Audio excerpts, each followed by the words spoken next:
Israël nieuws via WhatsApp. Meld je nu aan via cvi.nl/WhatsApp.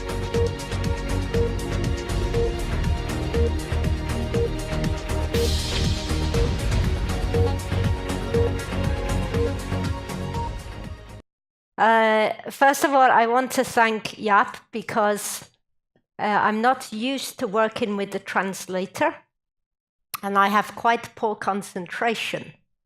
So it's very generous of him to take some good people to the back to help me. So thank you, Jaap. Also, I want to give thanks to the Master of the Universe, Modani Lefanecha. Melech Chai v'Kayam shechsat bi nishmati bechemla rabba emunatecha, which means, I give thanks to you, O living and eternal King, that in your compassion you restored my breath. Great is your faithfulness. Amen. And also, I'd like to thank you for bothering to turn up. I walked in here this morning with a friend of mine, also Israeli, and it was like you're showered with goodness. This place is such a light, such an amazing light. So I say, thank you, Holland. Viva, viva la Christian friends, whatever you're called. Very, very good. One thing I'm going to do, I'm going to tell you what happened to me, and then I'm going to tell you a little bit of the mental, intellectual, theological tools that I employ that help me get through day to day. And then I'm going to leave you with hope. We have, you know, our national anthem, it's the Tikva, right? So we always have hope. So the last part, I'm going to show you some pictures and I hope you feel hopeful. So I'm a tour guide. I came to Israel when I was 20. I've been there 32 years. And in December 2010, I was guiding an American Christian friend, Christine Lucan. And there we were sitting on a rock, and I saw 20 meters away 2 men, and they crouching in the bushes. And like I say, I've been in Israel 32 years, and I can see, by the way they're dressed, they're Palestinians. Now, they shouldn't be in the area, and what are they doing on a nature trail? So I tell Christine, shh, because I didn't want them to see us. But one stands up and he says in Hebrew, Yesh lechem mayim? Do you have any water? So I answered in Hebrew. I said, oh, I wish, and they went away. Now, I thought they were going to steal my bag. So I took out my little penknife and I tell Christine we have to get to the car, and we're walking down the hill. She's behind me. And then one of them jumps on her because I hear her scream. And the other one jumps on me and I fall to the ground, and he takes my head and he's rubbing it in the dirt. And I managed to struggle over. So now I'm on my back. And with my little knife, I managed to stab him very lightly. But that little stab was enough later for the police to capture them because of the DNA. So then we begin half an hour where we're standing in the forest, in one of the most beautiful places in Israel. And the birds are singing, and the pines smell so nice. And we have machetes at our throats. And in the beginning, I pretend I'm a tourist, I'm a Christian, but then he finds my Israeli ID. He sees I'm Jewish. And after half an hour, they tie our hands with my shoelaces. They put across my mouth the material. So we're standing, if you can see me. I have no shoes on. We're standing like this. And I'm waiting to be pushed through the forest, maybe into a car, but instead of this, they separate us. One pushes me on my knees, my head down, and then I hear 3 prayers. They scream, Allahu Akbar. Christine, I hear her say, Jesus, help me. And I say, Shema Israel, Hear, O Israel. and they begin to stab. And they stab me so hard I fall to the ground, and I lean on my side, and he's kneeling on me, and with this big knife, stabbing me. And the blade is serrated, so it gets stuck in my bone. And again, I can hear my bones crunch. And the only thing I know to do is to play dead. And people die with their eyes open, so I kept my eyes open, and I watched.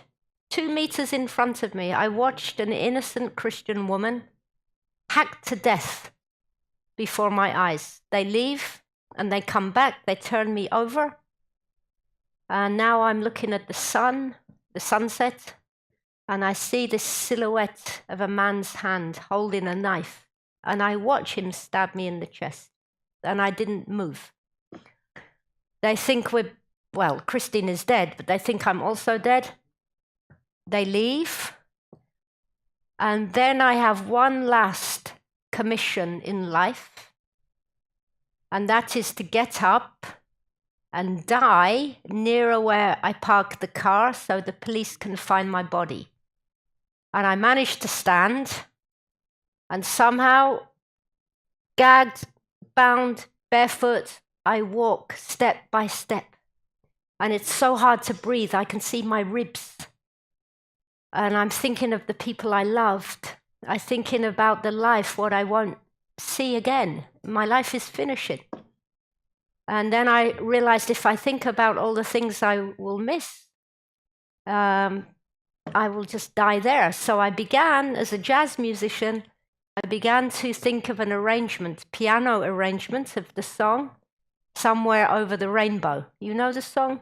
I'll play it for you later. And somehow, by the way, that song was written just before Hitler annexed Austria in 1938.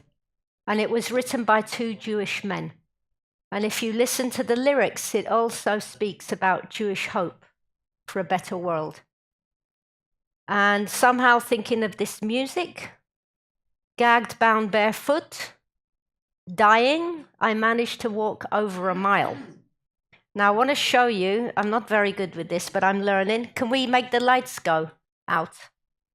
I want to show you just a few things. We'll start with the bad news, okay? And then we'll have some good news. All right, let's see. Can you see that? Can we just dim the lights for 1 minute? I don't want to put you off your dinner, but that is my back. I had 13 machete wounds. I had 30 broken bones. I had bones in my lungs, bones in my diaphragm, a crushed sternum, a shoulder that fell out, broken shoulder blade, and that's how I walked, tied up. And this is the one where they stab me above the heart. You can see how big this knife is, all right? The other slides are going to be nicer, but just this is after 4 weeks. I'll just show you the killer, the murderer, the guy in the orange. These are the knives they used. All right, now I want to tell you that tomorrow with Itamar, who spoke earlier, we are going to speak in the Dutch Parliament. All right, because the point of me coming here is to tell you that your money, you work hard and you pay taxes, right? Your money pays that man a salary in prison because the Palestinian Authority rewards cold-blooded murderers. So when you pray for us tomorrow when we're in The Hague, that the Dutch government puts a stop to this outrageous and obscene financing of cold-blooded murder. This is the one who tried to murder me, the one on the right. People can't help what they look like, but you can imagine it's scary, terrifying. And then when you have their rage and their barbarity. And by the way, in court, I went to court, and they said this. The judge says, but why did you murder an American Christian? What a beautiful lady. And you know what they said? They said, oh, we thought she was Jewish. So this is Christine, the late Christine at Christmas, helping the neighbors who don't have family. And so they how do you say it?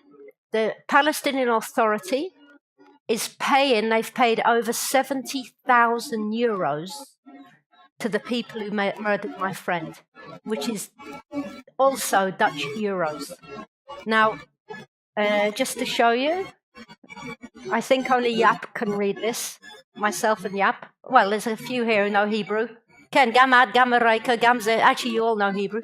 But this is a statement from the police investigation between the investigator and the murderer. And it says this. The murderer says, "We came to kill." Kill who? Jews. Why? Just because we came to kill. But is there a reason? There's no reason. Christine Lucan, an American Christian, was executed, hacked to death, chopped up, because her murderers thought she was Jewish. And that is where your money is going. $78,000 have been paid to the people who did this. All right? Now, well, I want to tell you a little bit how I became, managed to keep some sanity. And then I'm going to show you some happy, hopeful pictures. I had to, first of all, I was on my back for 3 years. I couldn't get up. I couldn't do anything. Couldn't dress myself. I've done years of trauma therapy. It's 8 years since it happened. I'm still in therapy. I want to just tell you about what it means for somebody to be in a terror attack, because unless you've experienced it, may you never experience it, it's hard to understand the consequences.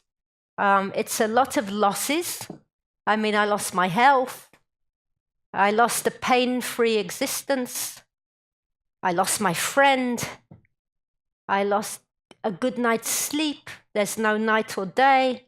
I lost the ability, if somebody says, "Hey, Kay, how are you?" I don't know. The question's too big. They saw us only as political fodder. So I lost a sense of humanity. And I'll tell you this, I'll never forget what I saw. But because I'm a musician, I will never forget what I heard. And I will never, ever forget the sound of Christine Lucan pleading with her executioners and praying to Jesus. I'll never forget this. And you know the word innocence. It's a very difficult word, I think, even in Dutch to translate. But it's like when you see something you're not supposed to see, you're barging into the Holy of Holies, you're naked and you have bacon. There's just some things you don't do. And that's how I feel. I feel that scarred my soul for life. There's no going back. No going back. Now, what I'm learning is that when you have trauma, well, anything in life, you need to ask the right questions, right? Jewish people, we love to ask questions. Did you know that? Good, because I just asked you a question. And you shouldn't say yes. You should respond with a question. You should say, why? And then I said, because. Why are you asking? And you said, well, I was asking because I wanted to know. Why did you ask me that I want to know? All right, and that's how we learn. So I understood that I need to ask the right questions. Now, I'm asking you a question. When something really bad happens to us, what's the first question we ask as human beings? Why? Or make it smaller. Why? Why me? So I had to deal with this question. Why me?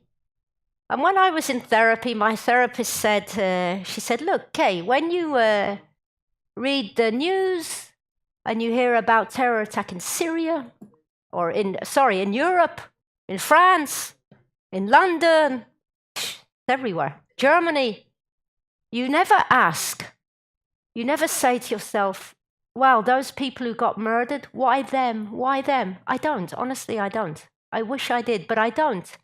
So that shows that I have a bigger sense of self-importance about myself than I really need.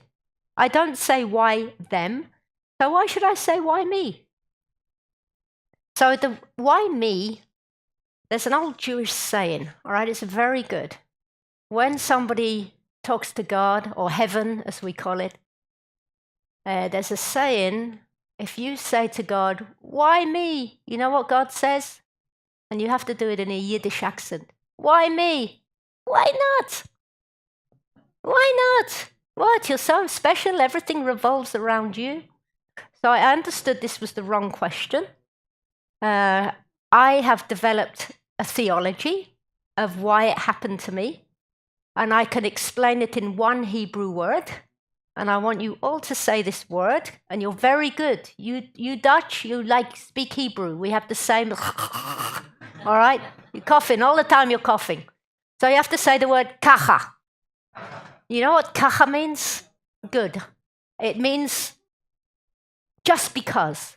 So why me? Kacha. Kacha. All right? So the why question is not really relevant. And then you have the question which is like, and this was a question I received mostly from my Christian friends, not Jewish, but my Christian friends would often ask, where was God? Fair question, right? Now, for me, it's not that I saw God, but for me, I go hiking with my dogs. God is in the nature, right? I can smell those pines. I can hear the birds. I see the sunset. I don't know how you say this, Yap. You'll have to help me. Ma gadlu ma'asecha Adonai. How do you say it in Dutch? How great are your works, O Lord. All right, so God was there. So I cannot, if I'm going to blame God for murder, I also have to accuse him for the sunset, for the songs of the birds, for the smell of the flowers. All right, I can't on one hand blame him and not blame him for this. All right, you can't have the cake and eat it too. So where was God is kind of irrelevant. I'm asking you, it's not rhetorical. Do you know what the first question is in the Hebrew Bible? In the Bible, in the Old Testament? Yeah, you remember Adam and Eve really screwed up. They did their own thing. And then God comes down, and what does he say? Where are you? Ayeka. In Hebrew, it's ayeka. Where are you, Adam? And when you translate that, that means, where are you, humanity? What have you become? And that's what I felt when I looked at them in court. I was in court with them. And I looked at their faces, and they were sniveling and laughing and yawning. And I just thought, how can people do this to one another? And I'll tell you something, the last thing before we see a few pictures, and then you can have questions, is I at the court, I'm no angel, all right? But at the court, I looked at them, and I'm telling you, I could not hate them enough. I still hate them, I do. And I think, I'll tell you why, but if I had a knife in court, honestly, I had to sit on my hands. I was that angry. I would have gone up to them and dug their eyes out. Really, you bastards, really. But something happened in that court, and I realized I need moral clarity, all right? So I didn't want to get into a situation where I start hating every Palestinian or Arab or Muslim for what they did, because that's not right. That's not right. And I realized that God hates evil, that God himself does not forgive people who have not said sorry and make up for their acts. You know, in the Yom Kippur, you know what is Yom Kippur, right? When we go to synagogue, the Yom Kippur is about you make right with the people you've wronged. And the rabbis say, if you have not gone and made right with your people, don't come to me. I'm not going to hear your prayers. So I understood it was right to hate evil. And therefore, I do not forgive. Okay? I will not forgive. That doesn't mean to say every day I feel hate. I feel nothing towards them now. They're not worth my time. But it's a moral judgment, and I believe a right judgment. You know, you go through life, you know, God made the Shabbat. He made Shabbat, and he made 6 days. Yes? He made heat and he made cold. He made hunger, he made thirst. We have to distinguish what is this and what is that. And I understood I have to know what is evil and to hate evil, and I also have to know what is good and to love good. So I do not forgive because you cannot forgive murder. You know why? Because the only person who can forgive you for murdering somebody is the person who's been murdered. And we have a problem, right? They're not around to forgive. And I understood I'm not going to forgive people who are not sorry. And I'm not going to forgive on behalf of Christine. I have no right to do that. But I am not going to blame every Arab, Muslim, or Palestinian for what two savages did. I only hold them responsible. I hold the Palestinian Authority responsible for awarding murder, and I hold the Dutch government responsible, as well as the Europeans, because when you go to work and you pay your taxes, it's your money that the government takes, and they reward the people who tried to murder me. So the European financing of murder are as guilty as the people who commit the murder themselves. And tomorrow I will be in The Hague and I'm going to tell your government exactly what I think of them. Yes. And then I'm going to run a mile and buy some cheese. Anyway, so back to the PowerPoint. So I want to leave you with some hope, all right? And based on this idea that it's not for me to hate the innocent, but I have to hold the accountable the guilty, I want to show you some pictures of people. They're not just silly selfies, all right? They're dynamic photos of some friends I had before the attack. They're still friends, Arabs, and people I've met since. And each one has a really interesting little story. All right, you see this beautiful young lady here? That's me. And the man next to her is my bus driver. I work as a tour guide. He's an Israeli Arab from Nazareth. And this is just to show what a beautiful friendship we have. I had a little dog, and he was very happy my dog came on the bus and we'd help guide the tourists, okay? And just to show you also, this is him. He's so funny. He gets on an old tank, an old Syrian tank, and he runs down the Arabs. He's an Arab himself, right? He says, oh, those Arabs, they want to kill the Jews. If I could be the tank commander, right? So Israel is complex, all right? We do have a normalization of a lot of the Arab Israelis. Wonderful young man. Well, not so young, but he came to the hospital and he bought food when I was dying, really. It's like, I want to eat. No, thank you. And he came in his bus and he brought with him his brother, his wife, brother, his children, and they all come into the intensive care unit. And it was a very emotional meeting for me. Now, at the court, this happened. This lady is a Muslim, and she was translating Arabic for the murderers. And she was so overwhelmed with their evil. She had to stop, and that somebody had to translate in her place. And she came up to me after the trial, and they got sentenced, obviously, 120 years. But she said, Kay, I'm so sorry. Please, we're not all like this. I said, I know you're not all like this. And then she said, I want to make it up to you. And I said, you don't have to make it up. You're not guilty. But she said, no, I want to do something. And Passover was coming.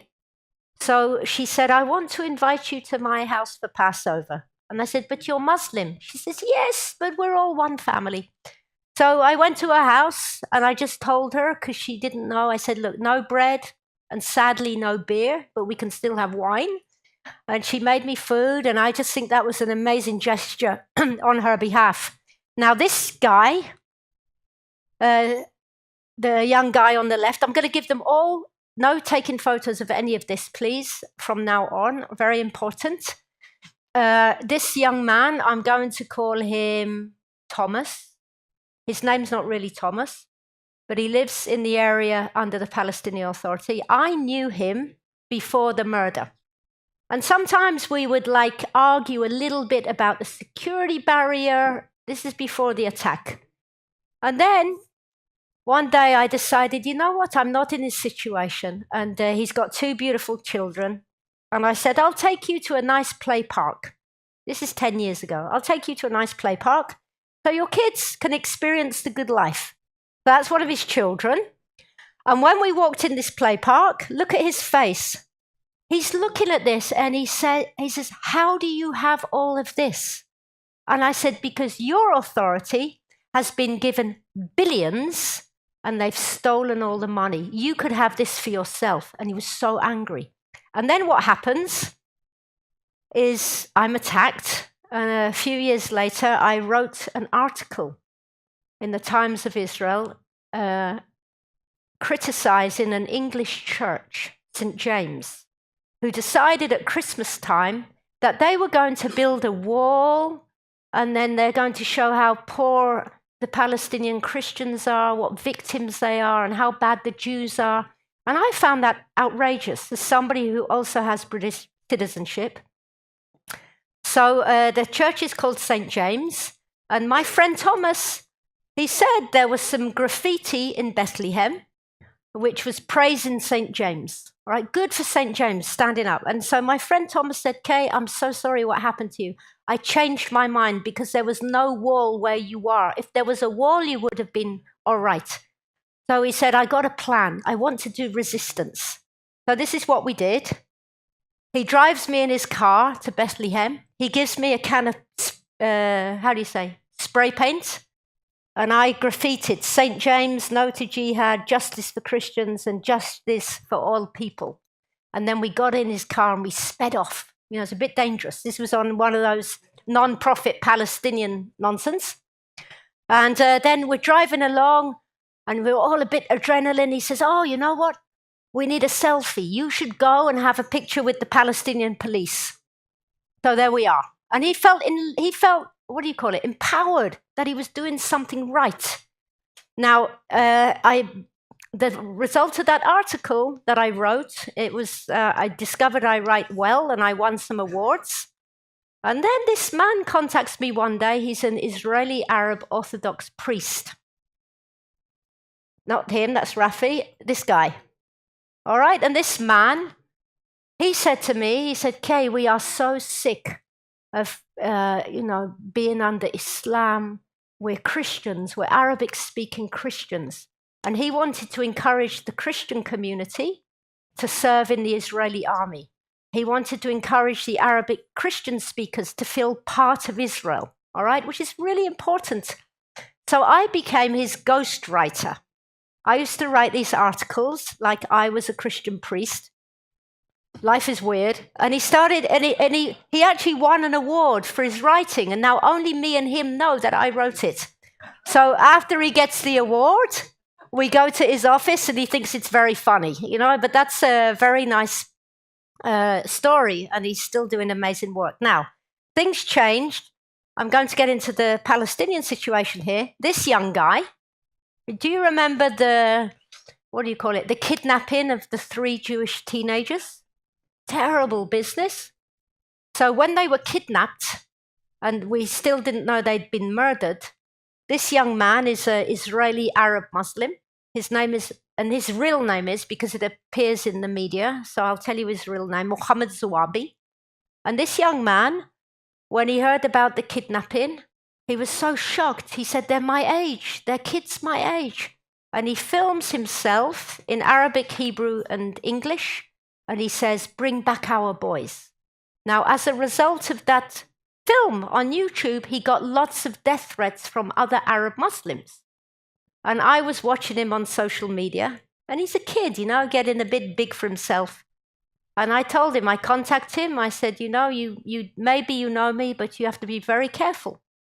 Death threats are very serious. And if you need help, this is my number. And he called me that night, and he says, Kay, I'm so scared. I'm hiding near the Lebanese border. They want to kill me. So I went to get him. It was pretty dangerous. There were death threats on his life. There he is with my dog, feeling nice and relaxed. And we managed, through Christian tourists I knew, we managed to raise some money, find an alternative place in America where he could continue his education until it was safe for him to come back. Now, as a result of Muhammad, another Arab guy contacted me. You can see a theme here, right? The dogs, always the dogs. And this young man, Yahya Mohammed, is also in the press. He's an Israeli Arab. And he, boys will be boys. There's a big Israeli town in the north. Maybe some of you know it, called al-Fahum. All right? And the local municipality, it's where the Islamic movement comes from. The radicals come from there. And the local municipality, this is an Israeli Arab town, had an ISIS sign on their wall. And this guy, he said, what's going on? We live in Israel. And he destroyed the sign, and then he filmed himself. And then he puts it on YouTube. So then I get a phone call, and he says, you helped Muhammad. I saw you, you have to help me. And I said, where are you? I'm hiding. Oh, here we go again. So I went and got him. And we've been friends for 3 years now. Super, super guy. And that's with Muhammad and Yahya together. You can see what a beautiful relationship we have. This, by the way, this is the two boys and another young man. Christine used to work for the Anglican Church. And so in Jerusalem, there's an Anglican church, Christ Church. I don't know if you know it. So Christine has a little memorial garden there. She's buried in America. But on Memorial Day, Muhammad came and he read the Hebrew mourner's prayer. He read it, the Kaddish.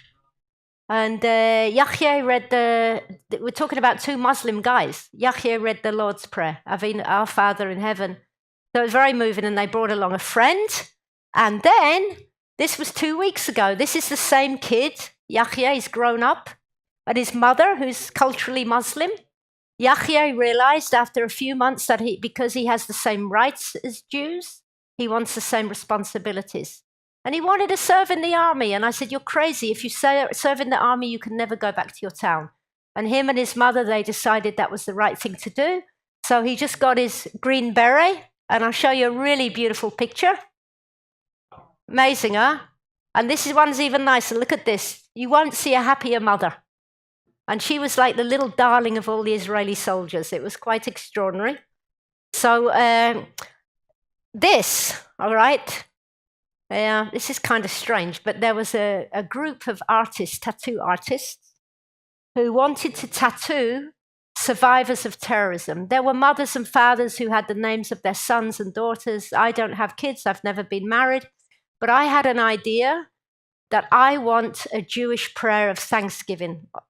All right, remember the prayer I said in the beginning? That's the prayer we say every morning when we wake up. I give thanks to you, O living and eternal King, that in your great compassion, you've restored my breath. And then I thought, I'm going to get an Arab to tattoo me this. Now, so I didn't walk around the street and just grab an Arab. Yeah, I went to an Arab tattoo shop. And I said, I want you, your people stabbed me. I want you to tattoo a prayer of thanksgiving as a gesture of peace. And this is a wonderful young man. And he was crying and he had a little tiny needle. And then he says, ironically, he says, I hope this doesn't hurt. I said, this hurts? I'll tell you what hurts. So there we are. It's all done. We had a very nice time. Now, this one, let's call this guy Vincent. Vincent's holding the white mug. This is a guy from Gaza, a Palestinian Christian from Gaza, and he moved to Bethlehem.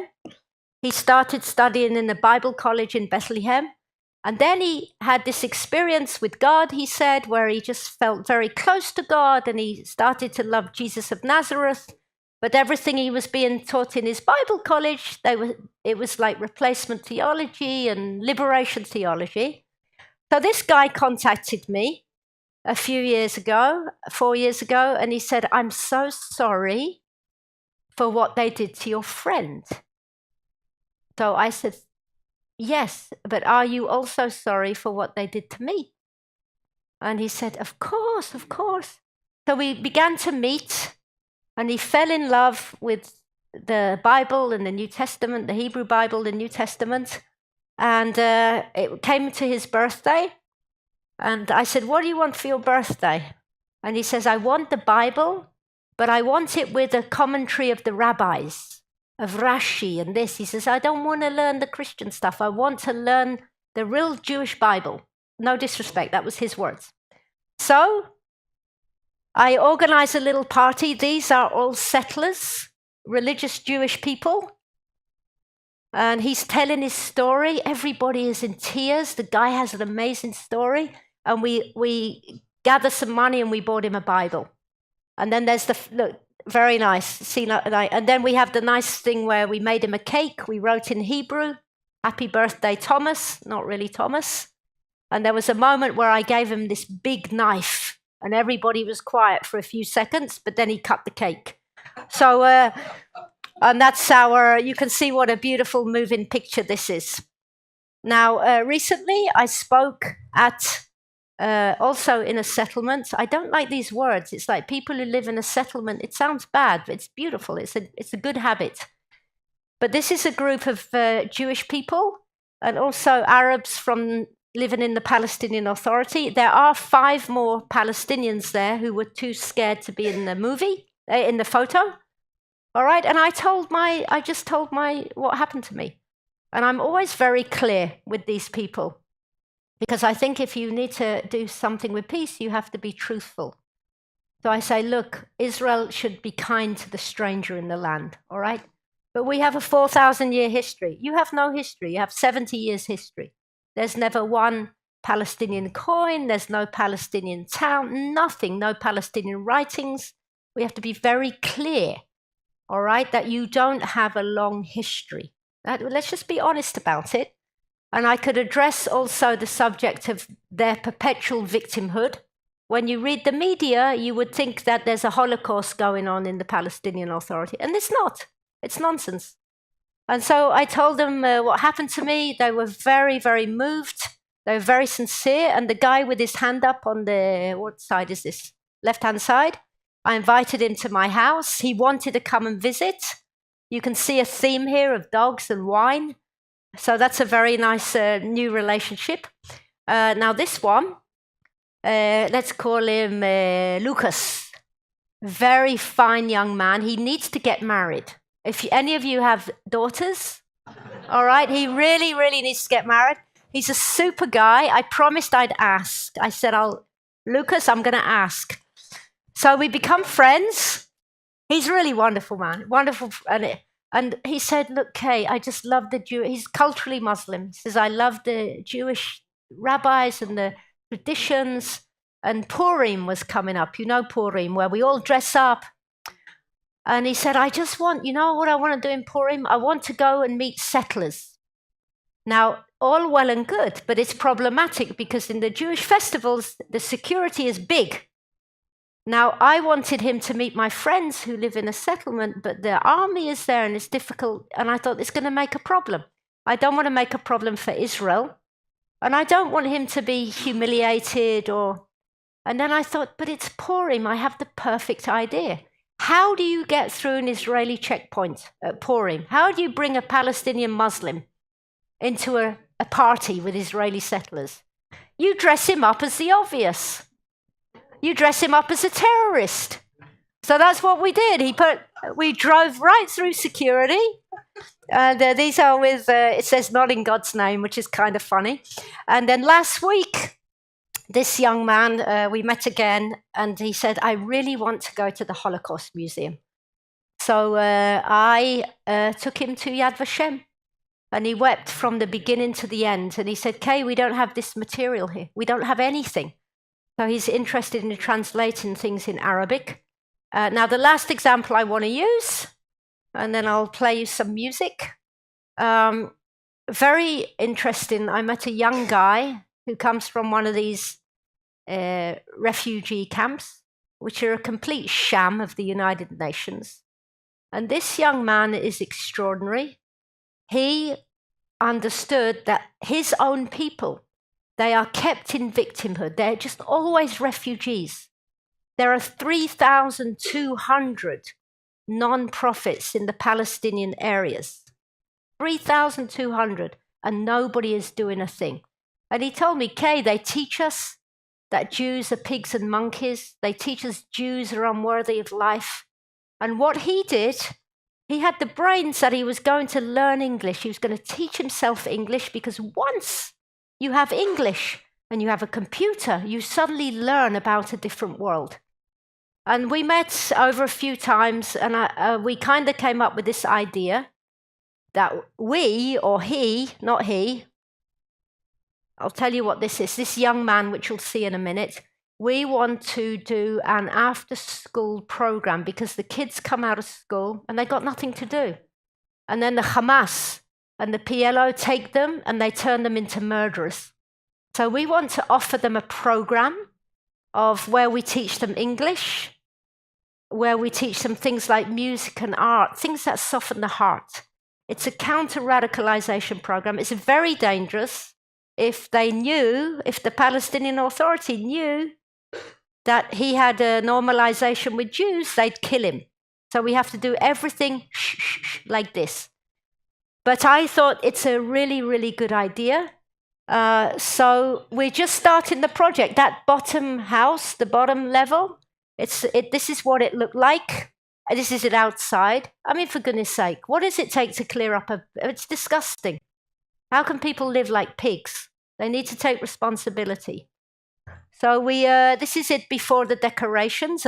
Everything is very cheap in the Palestinian Authority. You can do things so cheaply. So I actually ended up setting up a non-profit in America. Everybody is volunteering. So we can get some donations, get the money that people can give, and it's like tax recognizable, but nobody traces the money from Israel.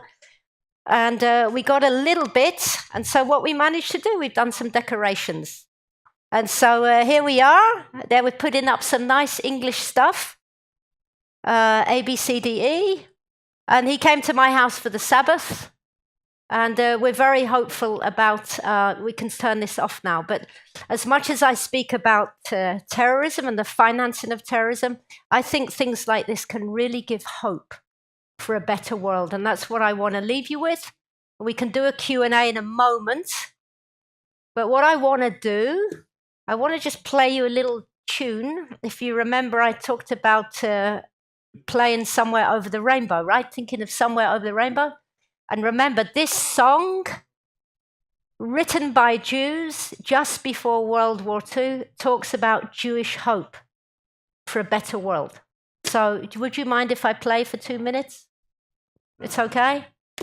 All right. And then if you want, you can grill me with questions. And if you don't want to ask questions, that's also fine, because then I can go and have a cigarette. All right, so here we are.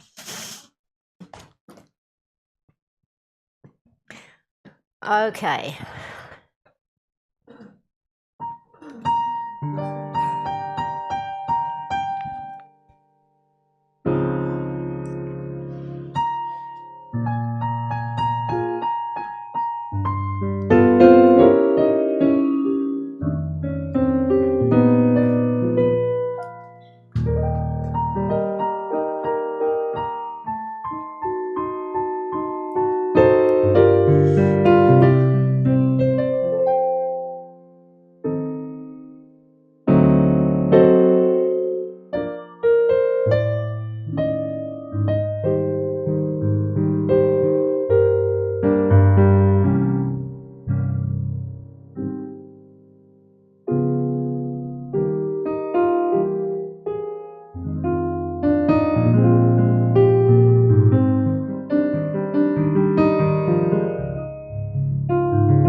Israël nieuws via WhatsApp. Meld je nu aan via cvi.nl/WhatsApp.